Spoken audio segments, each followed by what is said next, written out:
Hello everyone, so welcome back to our YouTube channel Bansal Academy. तो भाई हमारी एक वैल्यू सीरीज की आज दूसरी वीडियो होने वाली है, जिसके अंदर हम डिस्कशन कर रहे हैं हमारा मॉक टेस्ट पीजीटी जूलॉजी के लिए। तो बहुत ही अच्छे अच्छे क्वेश्चंस जो हैं वो अलग अलग स्टेट्स के एग्जाम से लिए गए हैं आपको करवाने के लिए, आपको समझाने के लिए। तो पहले एक 25 क्वेश्चंस का जो सेट है वो हम लगा चुके हैं और आज हम नेक्स्ट 25 क्वेश्चन जो हैं वो करेंगे। तो अगर आपने पहले वाली वीडियो नहीं देखी है तो जरूर देखना, उसका जो लिंक है वो आपको डिस्क्रिप्शन में मिल जाएगा। ठीक है। इसी के साथ ही हमारे चैनल को भी सब्सक्राइब कीजिए ऐसी बहुत सारी और वीडियोस के लिए। उसी के साथ आप हमारी ये जो टेक ऐप है ये भी डाउनलोड कर सकते हैं। इस टेक ऐप में आपको नोट्स मिल जाएंगे। ये जो पीडीएफ हम करेंगे, ये जो हम अभी क्वेश्चंस को सॉल्व करेंगे, इनकी पीडीएफ आपको वहां प्रोवाइड कर दी जाएगी। बहुत सारी क्लासेस आपको वहां पे देखने को मिलेंगी। तो गूगल स्टोर से या ऐप स्टोर से आप इसको डाउनलोड कर सकते हैं। तो चलिए अब अभी हम शुरुआत करते हैं हमारे पहले क्वेश्चन की, जो आज का पहला क्वेश्चन है। लेकिन इस मॉक टेस्ट 1 का ये 26 क्वेश्चन है। हर मॉक टेस्ट के हम दो वीडियोस को करेंगे, 25 क्वेश्चन दोनों के अंदर। तो ये क्वेश्चन पढ़ते हैं, क्या बोलना चाहता है ये क्वेश्चन। ये कह रहा है lysosome exist as dash cytoplasmic entity. देखो लाइसोसोम के बाद, लाइसोसोम की यहां पे बात कर रहा है कि लाइसोसोम कैसे एग्जिस्ट करता है। लाइसोसोम के बारे में मैं एक बड़ी खास बात बताता हूं। लाइसोसोम को हम क्या बोलते हैं, इनको हम बोलते हैं क्या, सुसाइडल बैग बोलते हैं, सुसाइडल बैग बोलते हैं। ऐसा क्यों बोलते हैं? क्योंकि कभी कभी ये अपने सेल के अंदर क्या है, अपनी सेल को डैमेज करता है। दूसरा लाइसोसोम जो होता है, लाइसोसोम, इसके पास ना हाइड्रोलाइटिक एंजाइम्स होते हैं। हाइड्रोलाइटिक क्या होते हैं? एंजाइम्स होते हैं। और ये जो हाइड्रोलाइटिक एंजाइम्स होते हैं ये हर चीज के डाइजेशन को कर सकते हैं। तो ये बड़ी खास बात है, हमें पता होनी चाहिए। अब एक्चुअली में होता पता क्या, किसी भी सेल के अंदर मान के चलो ये कोई सेल था, ये कोई सेल था, उसके बाहर ये फूड पार्टिकल है। तो सेल क्या करेगा, इस फूड पार्टिकल को क्या करेगा, इस तरीके से ट्रैप करके अपने अंदर लेके आएगा। ये ट्रैप करके अंदर लेके आएगा, तो इससे एक वेसिकल की फॉर्मेशन होगी, है ना। इस वेसिकल की फॉर्मेशन होगी। यहां पे पड़ा होगा लाइसोसोम। लाइसोसोम क्या करेगा, इस वेसिकल के साथ जाके क्या करेगा, फ्यूज कर देगा। क्या करेगा, इस वेसिकल के साथ जाके क्या करेगा, लाइसोसोम इस तरीके से फ्यूज कर देगा। और जितने भी एंजाइम इस लाइसोसोम के पास थे सारे के सारे यहां चले जाएंगे, इसके अंदर चले जाएंगे। इस स्ट्रक्चर को हम बोलते हैं फैगोसोम। क्या बोलते हैं हमने इसको, दिस इज कॉल्ड फैगो सोम बोल दिया, है ना। तो अब ये क्या था, ये है यहाँ पे लाइसोसोम। लाइसोसोम है ये। और वो क्या है वहां पे, फैगोसोम है। तो लाइसोसोम मिल गया, फैगोसोम मिल गया, है ना। अब ये जो फैगोसोम होगा बेसिकली ये क्या करेगा, फूड को, ये इसके अंदर जो भी ऑर्गेनिज्म इसने ट्रैप किया उसको डाइजेस्ट करेगा। डाइजेस्ट करने के बाद, डाइजेस्ट कर लिया, अब इसके बाद क्या होगा, जो फूड के पार्टिकल्स होते हैं, जो अमाइनो एसिड्स हैं, ग्लूकोज वगैरह, सबको डिफ्यूज कर देगा। और इसके अंदर अब क्या बचेगा, एक वेस्ट प्रोडक्ट बचेगा, मतलब ऐसे कुछ वेस्ट बचे हैं। और इसको सेल क्या करेगा, बॉडी से बाहर क्या कर देगा, इस तरीके से एक्सक्रीट कर देगा, बाहर रिलीज कर देगा, एक्सोसाइटोसिस कर देगा। ये जो लाइसोसोम यहाँ पे बना है, चलो एक काम करता हूं, मैं अपने आप को यहां से गायब करता हूं थोड़ा सा। यहाँ पे हमारे सामने ये जो लाइसोसोम बना ना, जिसके अंदर वेस्ट प्रोडक्ट्स हैं सारे के सारे, इसको बोलते हैं रेजिडुअल लाइसोसोम। क्या बोलेंगे, रेजिडुअल लाइसोसोम। तो अगर आप ध्यान से देखोगे, ये रहा लाइसोसोम, ये रहा फैगोसोम, ये रहा रेजिडुअल लाइसोसोम। तो एक ही लाइसोसोम के अंदर हमें काफी सारी डिफरेंट डिफरेंट फॉर्म्स देखने को मिलती हैं। इसके अलावा एक लाइसोसोम और होता है जो दीवाने आशिकों की तरह क्या है, सेल के अंदर घूमता रहता है, ढूंढता रहता है। कोई कोई ऑर्गेनली सेल की ऐसी तो नहीं है जो डैमेज है, फिर ये उसको भी डाइजेस्ट करता है। इसको बोलते हैं ऑटोफेगोसोम। तो ये भी क्या है, एक लाइसोसोम है। तो एक लाइसोसोम ये रहा, एक दूसरा लाइसोसोम ये रहा, दो तीसरा लाइसोसोम ये रहा, तीन चौथा लाइसोसोम ये रहा, चार। तो एक ही लाइसोसोम की अगर हम देखते हैं, अगर हम लाइसोसोम की क्या देखते हैं, मोर्फोलॉजी देखते हैं, स्ट्रक्चर देखते हैं, मोर्फोलॉजी देखते हैं, स्ट्रक्चर देखते हैं, तो हमें बहुत सारी स्ट्रक्चर्स नजर आती हैं। और इस टर्म को बच्चे पॉलीमॉर्फिक बोलते हैं। तो जो लाइसोसोम होता है ना हमारे सेल के अंदर, वो पॉलीमॉर्फिक स्ट्रक्चर, मतलब बहुत सारी स्ट्रक्चर के अंदर एग्जिस्ट करता है। इसलिए यहां पे इसका जो आंसर है वो क्या देगा, पॉलीमॉर्फिक आ जाएगा। So lysosome exist as polymorphic cytoplasmic entity, जो क्या करता है, टाइम टू टाइम एक जो लाइसोसोम होता है उसकी काफी सारी फॉर्म्स यहां पे प्रेजेंट होती हैं। मोनोमॉर्फिक नहीं आएगा, रेटिकुलेट नहीं आएगा, नन तो आएगा ही नहीं आएगा, है ना। तो यहां पे जो हमारा करेक्ट आंसर जो है वो बन के निकलता है, that is polymorphic entity. Got it. ये बच्चे एक बहुत इंपॉर्टेंट क्वेश्चन है। सीरीज का नाम क्या है? वैल्यू सीरीज है। अगर सीरीज का नाम वैल्यू सीरीज है तो भाई हर क्वेश्चन की अपनी अपनी वैल्यू होगी, और हर क्वेश्चन कहीं ना कहीं से उठाया गया है जो एग्जाम में आया हुआ है। चलिए इसी के साथ नेक्स्ट हम बात करते हैं 27th क्वेश्चन की। इससे पहले भी 25 क्वेश्चन एक वीडियो के अंदर हो चुके हैं, तो आप वो भी देख सकते हैं। The arrangement of lipid as bilayer and protein on either side of lipid layer. मान के चलो ये है लिपिड, ये क्या है? लिपिड है। इसके दोनों तरफ क्या है? इसके दोनों तरफ उसने बोल दिया क्वेश्चन के अंदर कि दोनों तरफ हमें क्या देखने को मिलता है? ये रहा प्रोटीन, ये रहा प्रोटीन, है ना, ये रहा प्रोटीन। तो दोनों तरफ क्या है? देखो, either side of lipid air was put forth of plasma membrane by, देखो ध्यान से क्या बोलता है, the arrangement of lipid as bilayer and protein on either side. Protein क्या है? Protein on either side of lipid layer. ये चीज हमें किसने बताई थी? देखो ये क्वेश्चन कहां से आया है। अगर हम सेल के अंदर सेल के मेम्ब्रेन, सेल जो सेल मेम्ब्रेन होती है ना, अगर हम उसकी स्ट्रक्चर की बात करते हैं, सेल मेम्ब्रेन की अगर हम स्ट्रक्चर की बात करते हैं, तो स्ट्रक्चर के अंदर हमें अलग अलग मॉडल्स पढ़ते हैं कि जब शुरुआत के अंदर सेल मेम्ब्रेन को देखा गया, उसकी स्ट्रक्चर को देखा गया, तो किसी ने बताया कैसी दिखती है, किसी ने बताया कैसी दिखती है। लेकिन अगर आप इसको देखोगे ना, प्रोटीन को, तो प्रोटीन की दो लेयर्स के बीच में क्या है? लिपिड है। तो ऐसा सैंडविच की फीलिंग नहीं आ रही कि जैसे एक ब्रेड है, दूसरा ब्रेड है, बीच में क्या हमने लगा दिया? सैंडविच का जो मसाला होता है वो हमने भर दिया, बिल्कुल वैसा ही होता है ना। तो इसको सैंडविच मॉडल भी बोलते हैं। और ये जो डिस्कवरी थी, मतलब ये जो स्ट्रक्चर हमें बताई थी, बेसिकली ये डैनियल ने बताई थी। डैनियल एंड डेवरो ने ये स्ट्रक्चर जो थी बताई थी, इस तरह का अरेंजमेंट बताया था। अपने आप में क्वेश्चन बड़ा इंपॉर्टेंट है, पेपर में कभी कभी तो यही पूछ लेते हैं कि सैंडविच मॉडल बताने वाले साइंटिस्ट कौन थे, तो ये होता है। हाँ, वो अलग बात है, वो अलग बात है कि इनका जो मॉडल था वो बाद में पता चला कि सेल की जो मेम्ब्रेन होती है उसकी स्ट्रक्चर ऐसी नहीं होती है। तो बाद में सिंगर एंड निकलसन ने बताया कि भाई ऐसा होता है। जो सिंगल एंड निकलसन ने क्या बताया कि प्लाज्मा मेम्ब्रेन जो होती है वो एक बाई लिपिड मेम्ब्रेन होती है, लिपिड की बनी होती है। बीच बीच में कहीं कहीं पे क्या प्रेजेंट होते हैं? प्रोटीन के आइलैंड प्रेजेंट होते हैं, टापू प्रेजेंट होते हैं। तो एक्चुअली में सही वाली सिंगर एंड निकलसन ने बताई थी, लेकिन जिसकी बात हमारे क्वेश्चन के अंदर की जा रही है, सैंडविच मॉडल की जो बात है, वो डैनियल एंड डेवरन ने बताई थी। ओके, क्लियर है? चलिए बहुत बढ़िया है। अगले क्वेश्चन की बात करते हैं। अगला क्वेश्चन ये भी अपने आप में इंपॉर्टेंट क्वेश्चन है। टेनिस रैकेट लाइक और मशरूम लाइक। मशरूम ऐसा दिखता है, ऐसा दिखता है ना मशरूम, ऐसा दिखता है मशरूम, ऐसे दिखता है मशरूम। और रैकेट भी ऐसा दिखता है। Projections pointing toward the mitochondrial matrix. चलो पहले माइटोकॉन्ड्रिया को बनाते हैं। ये बना दिया हमने माइटोकॉन्ड्रिया, ये रहा माइटोकॉन्ड्रिया। और माइटोकॉन्ड्रिया के अंदर होती है इस तरीके से डबल मेम्ब्रेन होती है, इस तरीके से क्या होती है? डबल मेम्ब्रेन होती है। ये बना दिया डबल मेम्ब्रेन, है ना। और अंदर इसके क्या है? ये मैट्रिक्स है। अंदर क्या है? मैट्रिक्स है। अंदर क्या बना दिया हमने? मैट्रिक्स बना दिया। तो ठीक है जी।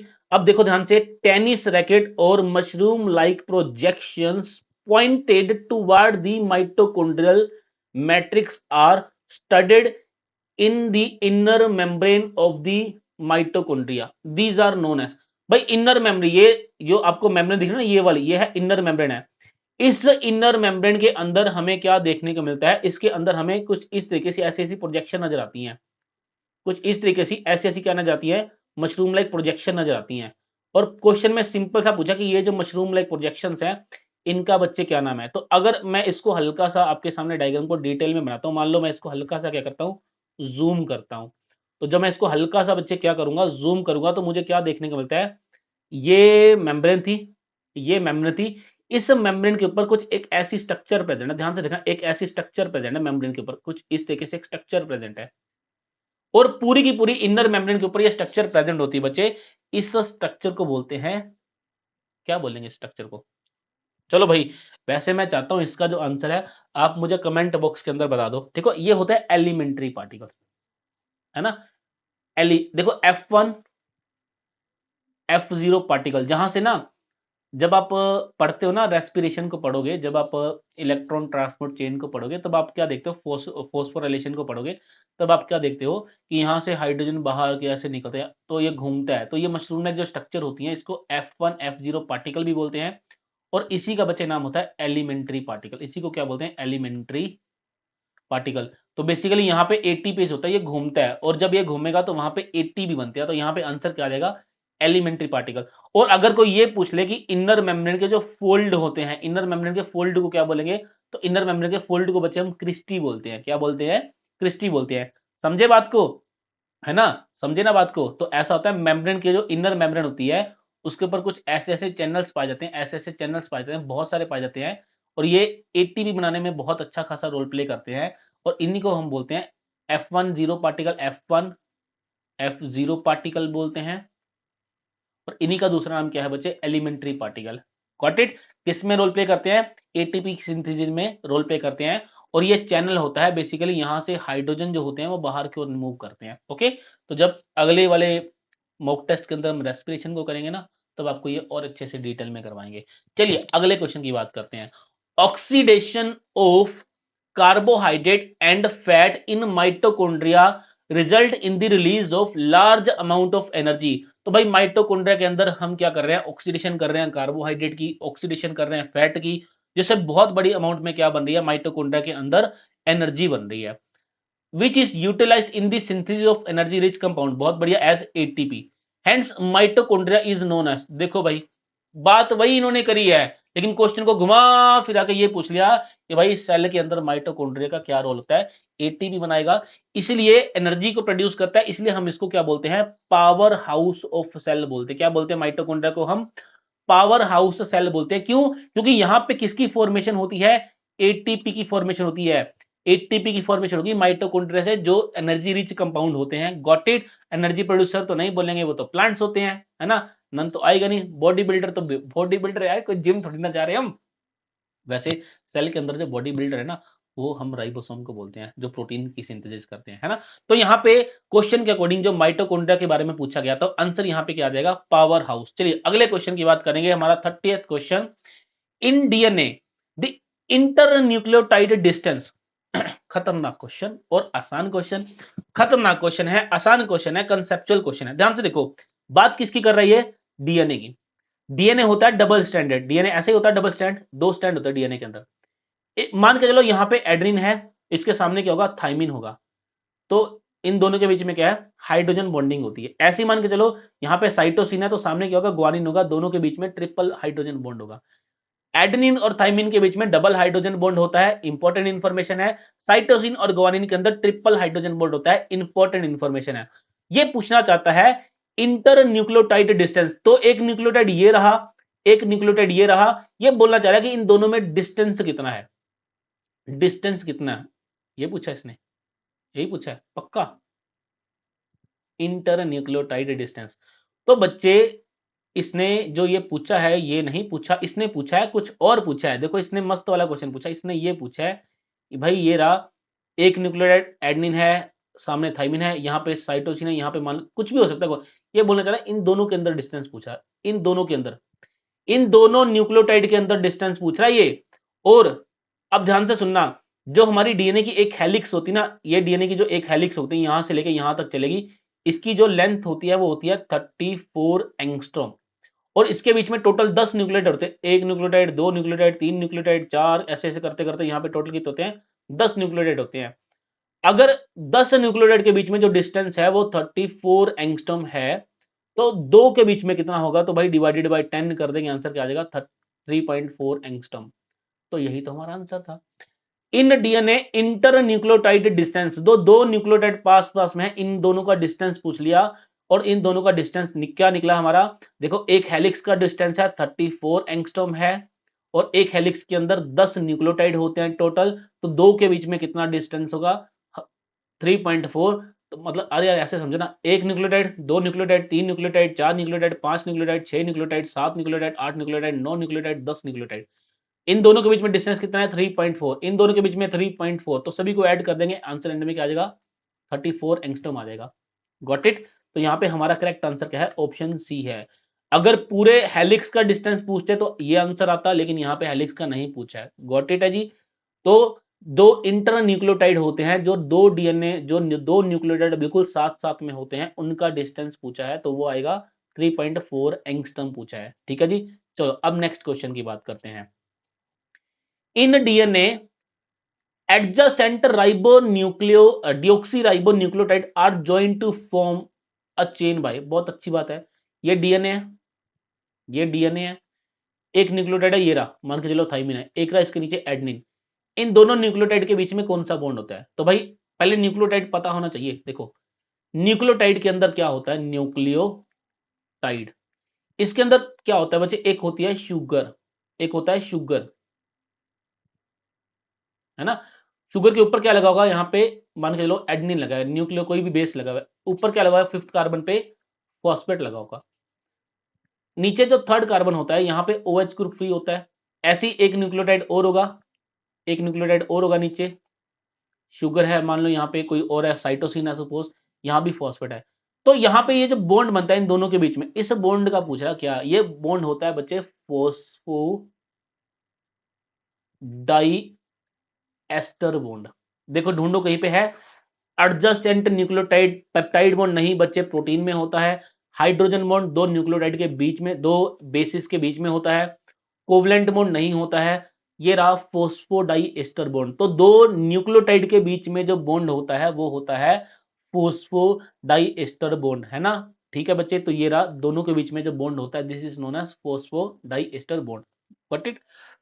चलो अगला क्वेश्चन बहुत इंपॉर्टेंट क्वेश्चन है, पूछ रहा है semi conservative mode of replication of DNA was evidence bye. देखो ध्यान से, किसने बताया था कि जो डीएनए रेप्लिकेशन होती है वो सेमी कंजर्वेटिव होती है?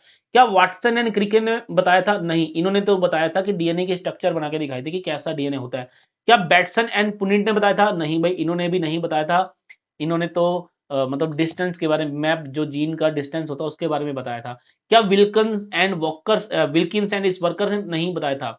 ये चीज प्रूव की थी मेजलन एंड स्टोल ने, और इनके एक्सपेरिमेंट का नाम क्या था, सेमी कंजर्वेटिव मोड ऑफ जो रेप्लिकेशन था उसका जो एक्सपेरिमेंट था इन्होंने किया था वो सीजियम क्लोराइड के अंदर एक्सपेरिमेंट किया था। और ये डेंसिटी, इन्होंने डेंसिटी ग्रेडियंट के ऊपर काम किया था। मतलब जो सीजियम क्लोराइड होती है वो बेसिकली डेंसिटी ग्रेडियंट को बनाती है, जिसके थ्रू इन्होंने ये बात प्रूव की थी कि जो डीएनए की रेप्लिकेशन होती है वो क्या होती है, सेमी कंजर्वेटिव होती है। ओके, तो आंसर क्या यहाँ पे आएगा, मेजलन एंड स्टोल है। इंपॉर्टेंट क्वेश्चन है बच्चे, अगेन यहाँ पे स्टार देता हूं इस क्वेश्चन को मैं। नेक्स्ट क्वेश्चन की बात करेंगे, 33 question. A group of genes on one chromosome sometime change place with similar group of gene. समझे नहीं बात को, बनाते हैं। ये एक क्रोमोसोम है,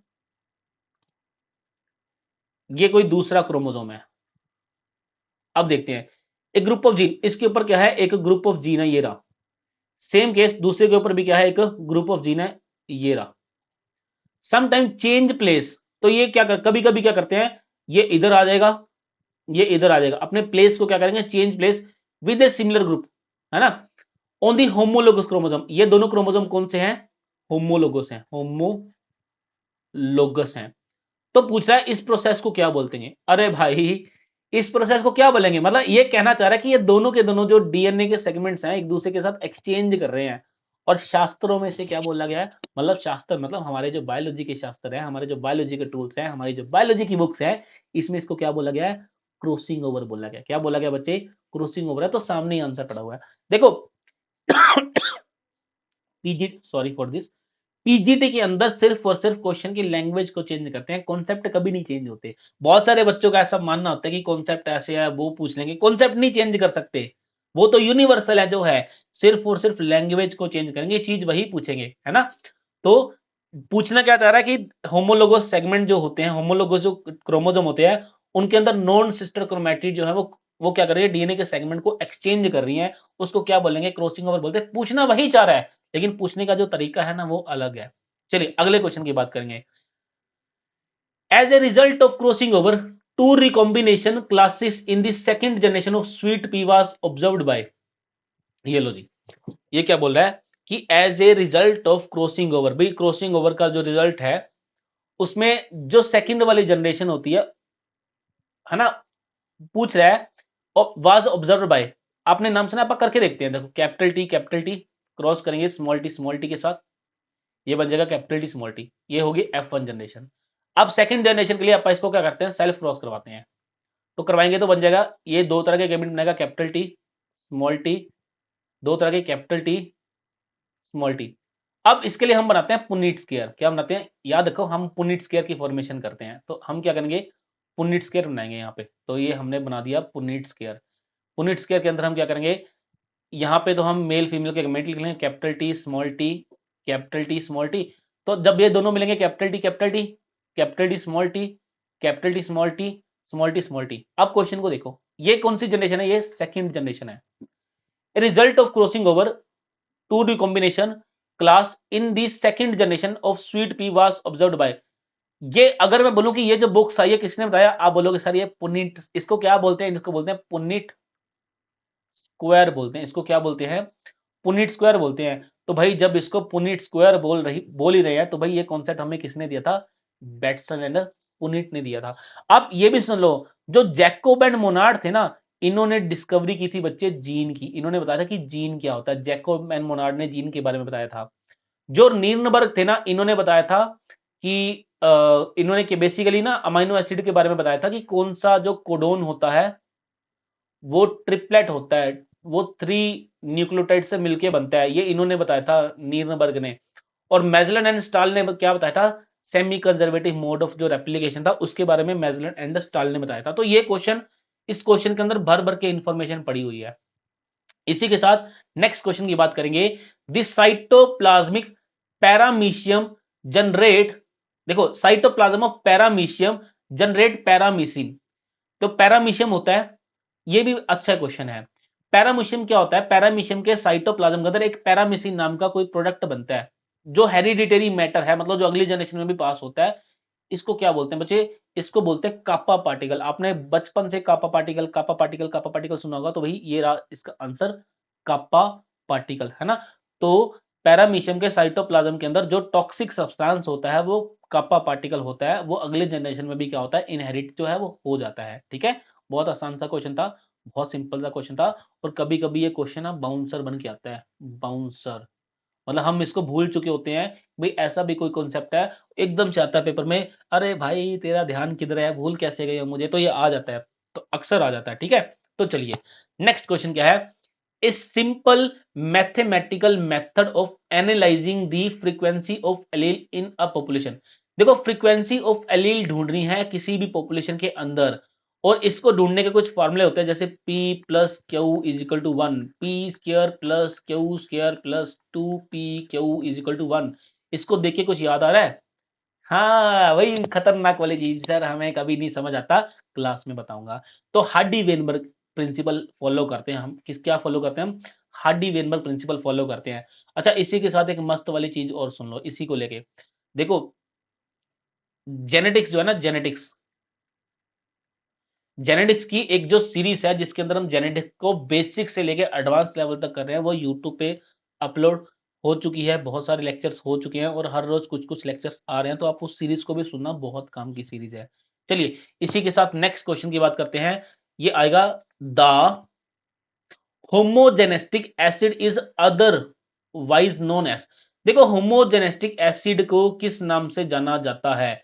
देखो अगर मैं इस एसिड की मैं बात करता हूं ना, तो एक बीमार, एक मतलब एक होती है फिनाइल, फिनाइल कीटो नूरिया, नूरिया एक बीमारी होती है ये। इसमें क्या होता है ना, इसमें ट्रिप्सिन जो टायरोसिन होते हैं उनका एक रोल होता है, उनको ना कन्वर्ट करना होता है फिनाइल एलानिन, मतलब फिनाइल एलानिन को, जो फिनाइल एलानिन नाम का जो होता है ना अमाइनो एसिड होता है, उसको ट्रिप्सोसिन और टायरोसिन में कन्वर्ट करना होता है।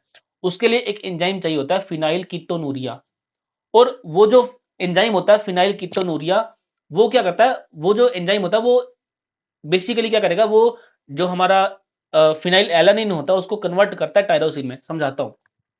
फिनाइल एलानिन को कन्वर्ट करना है टाइरोसिन में, उसमें क्या लगेगा, उसमें एक एंजाइम लगेगा, उसका नाम क्या है, फिनाइल कीटोनूरिएज, एक एंजाइम लगेगा, ये इसको कन्वर्ट कर देगा। अब पता क्या होता है, एक बीमारी होती है फिनाइल कीटोनूरिया, उसमें ये एंजाइम बनना बंद हो जाता है। जब ये एंजाइम बनना बंद हो जाएगा तो बेसिकली क्या होता है, ब्लड के अंदर ब्लड के अंदर क्या होता है, होमोजेनिस्टिक एसिड जो है वो बढ़ जाता है ना। एक्चुअली में क्या होगा, फिनाइल एलानिन बढ़ जाएगा, उसकी वजह से ये बढ़ जाता है, और इसी का एक नाम होता है एल कैप्टोन। इसी का नाम क्या होता है, एल कैप्टोन। और ये कौन सी बीमारी करता है, फिनाइल कीटोनूरिया नाम की बीमारी करता है। इसी का वजह नाम होता है एल कैप्टन। देखो फिनाइल कीटोनूरिया वहां से ही नाम निकलता है एल कैप्टन, है ना।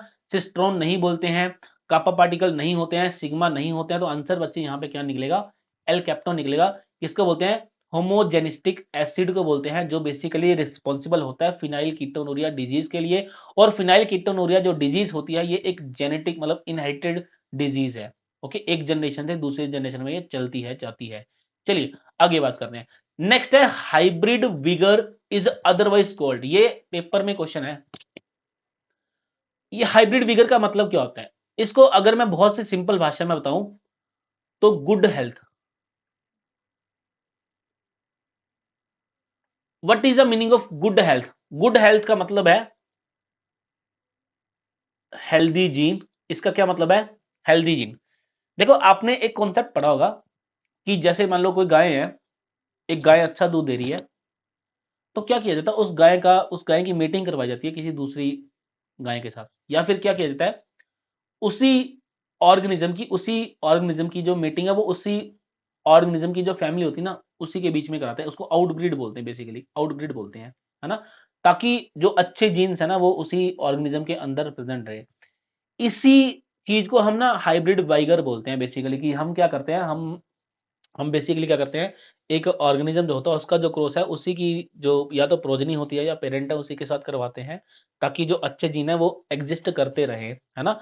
और इसको हाइब्रिड वीगर बोल देते हैं, और इसी को बच्चे हेटेरोसिस भी बोलते हैं। काम सिंपल सा है, हेल्थ को मेंटेन, गुड हेल्थ का मतलब क्या है, हेल्थी जीन को मेंटेन करना, जो हमें क्या दे रहे हैं, बेसिकली एक अच्छा प्रोडक्ट दे रहे हैं। एलिलोमॉर्फ बच्चे एलील को बोलते हैं, बैक्रोस नहीं होता, जेनेटिक्स को पढ़ना, जेनेटिक्स के अंदर हमने डिस्कस कर रखा है। टेस्ट क्रोस जो है वो भी नहीं होता, तो आंसर क्या है यहाँ पे, हेट्रोसिस। भाई अगर हमें ये नहीं भी पता होता ना हाइब्रिड वाइगर, तो बैक्रोस, टेस्ट क्रोस, एलिलोमॉर्फ तो भाई क्या ही लगाएंगे ना, ये तो हमें पता होती बेसिक चीजें। तो हेट्रोसिस इसका क्या रहेगा, आंसर रहेगा। ये हरियाणा के अंदर क्वेश्चन आया था, हरियाणा के पीजीटी के पेपर में क्वेश्चन आई है ना। चलिए अगले क्वेश्चन की बात करते हैं।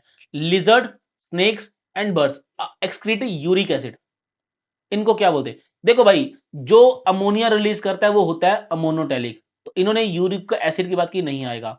जो यूरिया रिलीज करता है वो होता है यूरियोटेलिक, नहीं आएगा। जो यूरिक एसिड को रिलीज करेगा, एक्सक्रीट करेगा, बेसिकली उसको बोलते हैं यूरिकोटेलिक। तो लिजर्ड है, स्नेक है, बर्ड है, ये क्या होते हैं, यूरिकोटेलिक होते हैं। ओके, तो अगेन अमोनिया एक्सक्रीट करने वाले अमोनोटेलिक, यूरिया एक्सक्रीट करने वाले यूरियोटेलिक, एंड यूरिक एसिड को एक्सक्रीट करने वाले यूरिकोटेलिक है। ओके, चलिए नेक्स्ट बात करते हैं। Shark and the skates maintain their body fluid at isoosmotic level to the medium by retaining। जो शार्क होते हैं और जो स्केट्स होती हैं, बेसिकली ये जो फिशेस होती हैं, ये अपनी बॉडी के अंदर फ्लूइड को किस तरीके से मेंटेन कर पाती हैं, तो एक्चुअली में ना इनके फ्लूइड के अंदर ऑस्मोटिक पोटेंशियल को बनाने के लिए दो इंपॉर्टेंट चीजें होती हैं। एक तो होता है यूरिया, दूसरा यहां पे हमें देखने को मिलता है ट्राई मिथाइल अमाइन ऑक्साइड। ये दो ऐसे कंपाउंड्स होते हैं जो इनके ब्लड के अंदर क्या करते हैं, पोटेंशियल को, ऑस्मोटिक पोटेंशियल को बना के रखते हैं। ये बहुत इंपॉर्टेंट क्वेश्चन है, ये टीएमएआई, ये ना मैंने बहुत सारे पेपर में देखा है, क्वेश्चन पूछते हैं और बच्चों को अक्सर नहीं पता होता तो वो गलत करके आते हैं। तो ध्यान रखना, ये बहुत इंपॉर्टेंट एक केमिकल है जो बेसिकली ब्लड के पोटेंशियल के मतलब जो शार्क्स वगैरह होती है उनके अंदर ब्लड पोटेंशियल को बनाने के काम आता है, urea and tri methyl amine oxide. Okay, तो चलिए अगले क्वेश्चन की बात करते हैं, हमारे 41st क्वेश्चन। कंगारू रैट है, lives in hottest and driest region, मतलब ये कहां रह रहा है, हॉटेस्ट एंड ड्राइएस्ट रीजन का मतलब है ये कहां रहता है, डेजर्ट में रहता है। और ये क्या खाएगा, ये सीड्स को खाएगा, लाइक सोयाबीन वगैरह इसने खा लिया, और कभी भी पानी नहीं पीता। It is a means of obtaining. अब भाई ये पानी तो पी नहीं रहा, तो इसका पानी आ कहां से रहा है। अब देखना ध्यान से, देखो खा क्या रहा है, सोयाबीन को खा रहा है, अब सोयाबीन क्या प्लांट है, तो प्लांट के अंदर क्या होगा, स्टार्च होगा। स्टार्च किससे बनता है, ग्लूकोज से बनता है, C6H12O6। रेस्पिरेशन जब करेगा इस ग्लूकोज को टोच के CO2 बनेगी, साथ में क्या बनेगा, वाटर बनेगा। CO2 बनेगी, साथ में क्या बनेगा, वाटर, साथ में बनेगा ATP। तो इसको तो बाहर निकाल देंगे, खत्म। इसको ना बॉडी यूज कर लेती है, इसको क्या कर लेगी, बॉडी यूज कर लेगी, और इसको भी बॉडी क्या करती है, यूज करती है। तो इसको बोलते हैं मेटाबॉलिक वाटर। जो बॉडी के अंदर खुद बनता है वो मेटाबॉलिक वाटर होता है। और डेजर्ट का हर ऑर्गेनिज्म जो होता है वो मेटाबॉलिक वाटर का ही क्या करता है, यूज करता है। गॉट इट, पॉइंट क्लियर है। तो बहुत आसान सा कॉन्सेप्ट था ये। चलो नेक्स्ट बात करते हैं। Vitamin D is a dash soluble vitamin. देखो vitamin B and vitamin C, ये दो ऐसे विटामिन होते हैं जो होते हैं वाटर सोल्यूबल, जो होते हैं वाटर सोल्यूबल। इसके अलावा जितने हैं, ए है, डी है, ई है, के है, ये सारे के सारे होते हैं फैट सोल्यूबल। तो पूछा किसके बारे में, विटामिन डी के बारे में पूछा है। इट्स डैश सोल्यूबल विटामिन, तो ये हो गया बच्चे फैट सोल्यूबल विटामिन। ये कैसा है, फैट सोल्यूबल विटामिन। चलिए नेक्स्ट क्वेश्चन। विटामिन के इज अदरवाइज नोन एज। अब देखो विटामिन जो के होता है ना, बेसिकली ये जो ब्लड की क्लोटिंग होती है उसको रोकने में रोल प्ले करता है। मतलब हेमरेज, क्लोटिंग को बेसिकली हेमरेज होती है उसके अगेंस्ट काम करेगा, तो इसको हम एंटी हेमोरोजिक विटामिन भी बोलते हैं। एंटी हेमोरोजिक विटामिन भी कहते हैं। ये सिंपल सा क्वेश्चन था। और विटामिन के ऊपर बहुत बार आपको क्वेश्चन देखने को मिलेगा अलग अलग एग्जाम्स के अंदर। नेक्स्ट बात करते हैं 44 क्वेश्चन। देखो एक ऑर्गेनिज्म है मेरीन मेराइन टेलियोस्ट, ऐसे ये ऑर्गेनिज्म का नाम टेलियोस्ट ही है। Have evolved a special gland cell in the gills to excrete excess salt. ध्यान रखना, अगर पिछले 2 सालों को देखोगे तो ये पेपर में क्वेश्चन पूछते हैं। जो मेराइन एनिमल्स होते हैं ना, उनके पास एक स्पेशल ग्लैंड सेल होता है जो एक्सेस सॉल्ट को बाहर निकालता है, उसको बच्चे क्लोराइड सिक्रीटरी सेल बोलते हैं। ये सेल का नाम है, ये पेपर में क्वेश्चन आता है। मैंने कितने पिछले 2 साल से कितने ही स्टेट्स के अंदर ये क्वेश्चन देख लिया कि भाई जो मेराइन एनिमल्स होते हैं उनके अंदर एक स्पेशल ग्लैंड सेल होता है जो एक्सेस सॉल्ट को क्या करेगा, एक्सक्रीट कर देगा, बाहर निकाल देगा। उसका नाम क्या है, क्लोराइड सिक्रीटरी सेल है। ये ध्यान रखना, बहुत इंपॉर्टेंट क्वेश्चन है, लगातार पूछा जाता है एग्जाम्स के अंदर। ठीक है, चलिए 45th question. Rods and cones contain visual pigment called dash and dash respectively. देखो जो रोड एंड कोन सेल होते हैं बेसिकली, इनके अंदर जो हमें पिगमेंट देखने को मिलता है, इनके अंदर जो हमें पिगमेंट देखने को मिलेगा होता है रोडोप्सिन होता है एक तो, और आइडोप्सिन होता है। एक होता है रोडोप्सिन और आइडोप्सिन। तो यहां पे कहीं पे मिल रहे हैं रोडोप्सिन आइडोप्सिन, ढूंढो। ये आइडोप्रिन है, आइडोप्रिन है, नहीं कोन के अंदर रोडो, नहीं नहीं, रोड सेल के अंदर रोडोप्सिन, इसके अंदर हो गया, इसके अंदर होता है रोडोप्सिन होता है, इसके अंदर होता है आइडोस्पिन। तो रोड एंड, ये बोल रहा है आइडोप्सिन, गलत ऑप्शन। ये बोल रहा है रोडोप्सिन, आइडोप्सिन, ये रहा सही है, ये रहा रोडोप्सिन। मायो, अरे यार पिगमेंट का मायोग्लोबिन के साथ क्या लेना देना है, हीमोग्लोबिन मायोग्लोबिन नहीं आएगा। तो रोडोप्सिन एंड आइडोप्सिन जो होते हैं बच्चे, वही हमें रोड एंड कोन सेल के अंदर जो है वो देखने को मिलते हैं। तो इसी के साथ करेक्ट आंसर जो है वो क्या निकलता है, हमारा ऑप्शन बी निकलता है। याद रखना जो कोन सेल्स होते हैं ये शार्प विजन के लिए, शार्प विजन के लिए रिस्पॉन्सिबल होते हैं, ये कलर्स के लिए रिस्पॉन्सिबल होते हैं। जबकि जो रोड सेल होते हैं ये रात को देखने में काम आते हैं, इसलिए ये रोडेंट्स के अंदर पाए जाते हैं जो नॉकटर्नल एनिमल्स होते हैं। चलिए नेक्स्ट बात करते हैं। In elasmobranchs the lateral line sense system has highly modified receptors called. अब ध्यान से सुनना, ये जो इलाज्मोब्रैंकिस है ना बेसिकली, ये ना हमें देखने को मिलता है फिशिस के अंदर देखने को मिलता है। कहां देखने को मिलता है, फिशिस के अंदर। ये एक लेटरल लाइन सेंस ऑर्गन का क्या करता है इनके अंदर, मतलब जो लेटरल लाइन सेंस ऑर्गन होता है बेसिकली, ये हाईली, इसके अंदर एक हाईली मॉडिफाइड रिसेप्टर होता है, उसको क्या बोलते हैं। मैं आपको ना ये क्वेश्चन बताता हूं मैंने क्यों उठाया। शार्क का नाम सुना सभी ने, shark.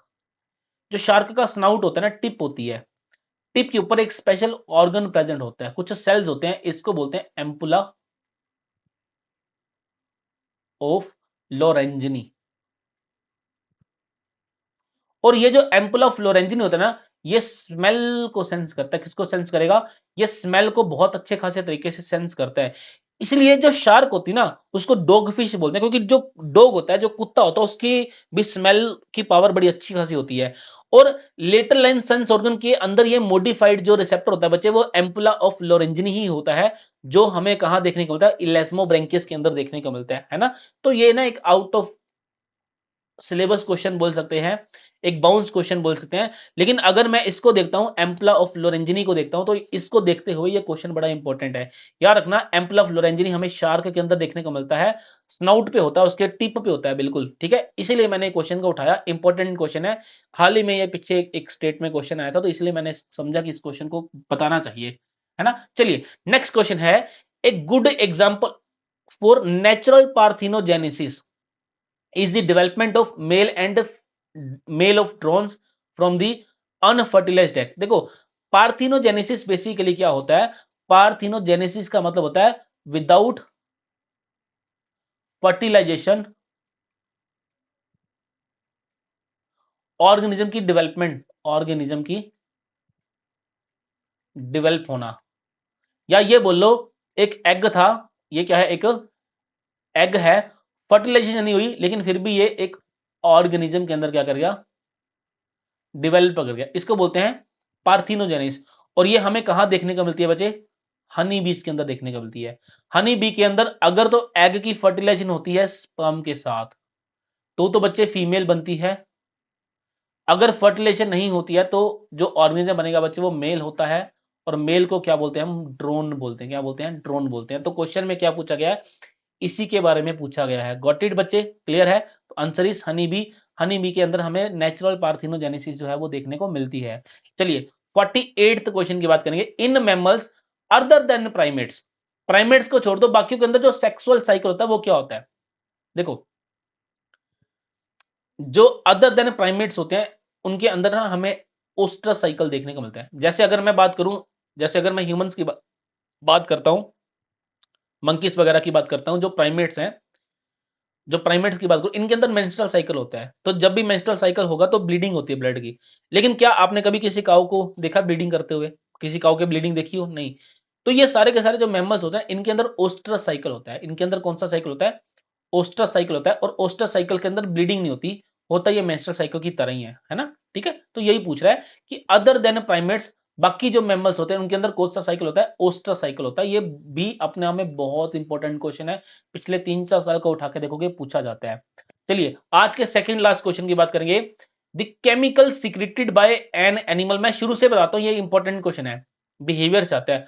The chemical excreted by an animal outside the body which brings about behavioral changes receiving individual, पता क्या बोला है, कोई एक स्पीशीज है, इसका एक ऑर्गेनिज्म ये रहा, दूसरा ऑर्गेनिज्म ये रहा, इसने किसी केमिकल को क्या किया, रिलीज किया। इसने इस केमिकल को समझ लिया, केमिकल से इशारा समझ गया, तो इस केमिकल का नाम पूछा बच्चा, इसको बोलते हैं फीरोमोन। इसको क्या बोलते हैं, फीरोमोन। कभी भी देखना, जो चींटियां होती है ना वो लाइन में चलती हैं। पता क्यों लाइन में चलती है, जो सबसे आगे वाली चींटी होगी ना वो केमिकल को फेंक के आगे चली जाएगी, पिछली वाली जो चींटी होगी वो इस केमिकल को सेंस करके आगे आएगी। आप पता क्या करना, मान लो ये चींटियों की लाइन है, ये लाइन है, आप ना इसके बीच में ना हाथ से अच्छे तरीके से, हाथ से ना रब कर देना, साफ कर देना अच्छे से। तो ये इसके पीछे जितनी भी चींटियां होंगी ना उनको समझ ही नहीं आएगा कि जाना कहां पे है। तो कहने का मतलब क्या है, ये जो फिरोमोन्स ऐसे केमिकल्स होते हैं जो किसी भी स्पीशीज के अंदर क्या होता है, एक स्पीशीज का जो ऑर्गेनिज्म होगा वो उनको रिलीज करेगा, और उसी स्पीशीज का कोई दूसरा जो ऑर्गेनिज्म होता है वो उसको क्या करता है, सेंस करके भाषा को समझता है। तो कम्युनिकेट करने का तरीका होता है, ये केमिकल्स होते हैं, इनको क्या बोलते हैं, फिरोमोन्स बोलते हैं, है ना। नेक्स्ट और लास्ट क्वेश्चन, बहुत इंपॉर्टेंट क्वेश्चन, आज का हीरो क्वेश्चन है ये। विविपेरस मैमल्स आर, भाई वीवीपेरस मैमल्स पूछा है, वीवीपेरस मैमल्स कौन से मैमल्स होते हैं, ऐसे मैमल्स होते हैं बच्चे जो बच्चों को जन्म देते हैं। अब देखो यहां पे आया है प्रोथीरिया और यूथीरिया। प्रोथीरिया के अंदर मैं अगर बोलूं कि यहां पे डकबिल प्लेटिपस आता है, तो वो तो एग को रिलीज करता है, तो प्रोथीरिया ये नहीं आएगा। यूथीरिया ये होते हैं बिल्कुल, प्रोथीरिया नहीं आएगा। प्राइमेट्स होते हैं बिल्कुल। मेटाथीरिया, मेटाथीरिया के अंदर आगे ये कैंगरू वगैरह जो होते हैं ना, ये आगे पाउस्ड मैमल्स हैं, बिल्कुल होते हैं। यूथीरिया बिल्कुल होते हैं। तो ये रहा answer. Duckbill platypus, ant eater, ये दोनों के दोनों बच्चे मोनोट्रीम्स होते हैं, दोनों के दोनों प्रोथीरियास होते हैं, तो ये आंसर में नहीं आएगा। आंसर क्या आएगा ये। ओके, तो वीवी पेरस का मतलब होता है वीवी पेरस जो बर्थ देते हैं यंग वन को, यंग वंस को, और ओवी पेरस जो क्या रिलीज करते हैं, रिलीज करेंगे एग को, है ना। और ये दोनों के दोनों डकबी प्लेटिपस एंड जो एंट ईटर होता है, ये ऐसे मेंबर्स हैं जो एग्स को रिलीज करते हैं, और इनको हम क्या बोलते हैं, ये ओवी पेरस होते हैं। तो इसी के साथ ही भाई आज का जो लेक्चर है वो यहीं पे समाप्त होता है। इस लेक्चर की जो पीडीएफ नोट्स हैं इनको लेने के लिए आप हमारी टेक कैप के ऊपर साइन अप कर सकते हो। यहाँ पे आपको ये सारे के सारे जो मॉक टेस्ट है वो अवेलेबल रहेंगे, आप उन मॉक टेस्ट को अटेम्प्ट भी कर सकते हो। इसके अलावा आप हमारा यूट्यूब जो टेलीग्राम के ऊपर चैनल है बंसल अकेडमी के नाम से, इसको भी ज्वाइन कर सकते हो। यहाँ पे आपको नोट्स भी मिलेंगे, यहाँ पे आपको बाकी सारी की सारी अपडेट्स भी मिल जाएंगी, और यूट्यूब के ऊपर कौन कौन सी सीरीज चल रही है सब कुछ आपको यहाँ पे प्रोवाइड किया जाएगा। कौन सी स्टेट में कौन सा एग्जाम कब हो रहा है, क्या नोटिफिकेशन है, एक एक चीज आपको इस चैनल पे देखने को मिलेगी। और इसी के साथ आप हमारी वेबसाइट bansalacademy.com पे भी विजिट कर सकते हैं, वहां पे भी आपको सारी के सारे जो कंटेंट्स है वो अवेलेबल हो जाएगा। And thank you so much for joining this session. Video अच्छी लगे, कुछ काम की चीजें मिले तो अपने दोस्तों के साथ जरूर शेयर करो। और हम इसी के साथ ही एक मॉक टेस्ट को खत्म कर चुके हैं, तो मिलते हैं नेक्स्ट वीडियो में एक नए मॉक टेस्ट के साथ। All the best.